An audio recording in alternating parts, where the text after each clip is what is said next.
வணக்கம். இன்று நான் புதிய சூப்பராக புதுசாக ஒரு டைப்பாக பாஸ்தா செய்ய போகிறேன். அதை நீங்கள் பாருங்கள். வெறும் புதுசாக வீட்டில் இருக்கிற பொருளை வச்சு புதுசாக செய்யலாம்.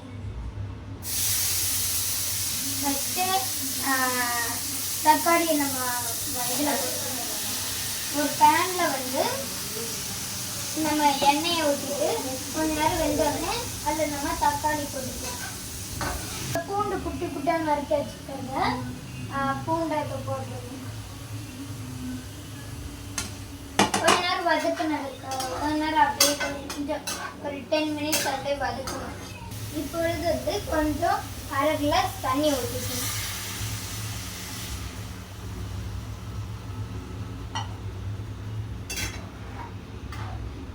இது கொத்தமல்லி போட்டுக்கலாம். கொஞ்சோண்டு மட்டும் போட்டுக்கலாம். இப்போ இது நம்ம வணக்கி வச்சது எல்லாத்தையும் வந்து அப்படியே வந்து மிக்சியில் மாற்ற போடுறோம்.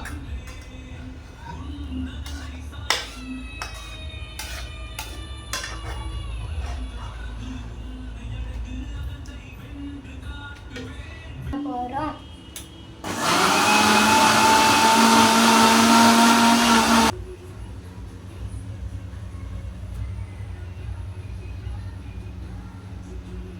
இப்போ வந்து நம்ம நெய் ஊற்ற போகிறோம். ஃபஸ்ட்டு நெய் ஊற்றிக்கலாம்.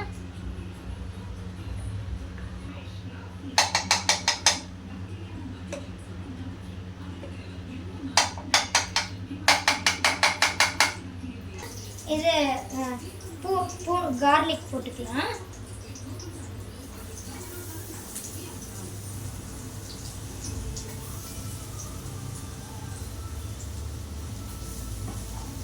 கார்லிக் அப்புறம் சோம்பு இது போட்டுக்கலாம். சீரகம் போட்டுக்கலாம்.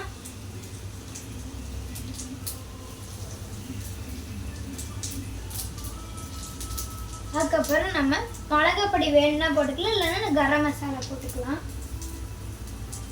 டொமேட்டோ சாஸையும் ஊற்றிக்கலாம்.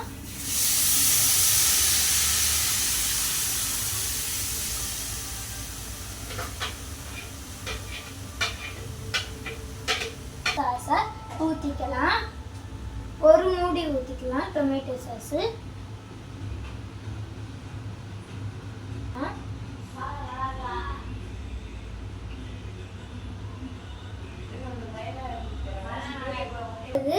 நம்ம பாஸ்தாவை போட்டால் முடிஞ்சிருச்சு.